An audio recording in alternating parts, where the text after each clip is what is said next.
Sunod-sunod na sampal ang inabot ng dalawang suspect nang makita sila ng babaeng pasahero na umunoy ginahasa nila.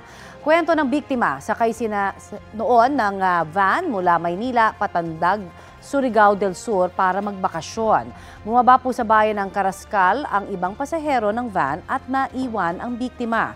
Batay sa salaysay ng biktima sa mga pulis, tumigil sa isang convenience store ang van. Bumaba ang dalawang suspect at pagbalik ay may dalawa na raw na alak o dala ng alak.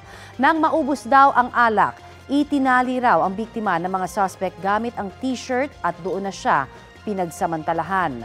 Matapos ang halos 2 oras, ibinaba ng mga suspect ang biktima sa isang passenger terminal sa Claver, Surigao del Norte. Nagsumbong ang biktima sa barangay na sinamahan siya sa mga pulis. Natunton ng mga pulis ang van at naaresto ang mga suspect. Depensa ng mga suspect na dala lamang daw sila ng impluwensya ng alak. Humingi sila ng tawad sa biktima. Reklamong rape ang asasampa laban sa kanila. Kapuso, para sa mga maiinit na balita, mag-subscribe sa GMA Integrated News sa YouTube. Sa mga kapuso naman abroad, subaybayan nyo kami sa GMA Pinoy TV at sa www.gmanews.tv.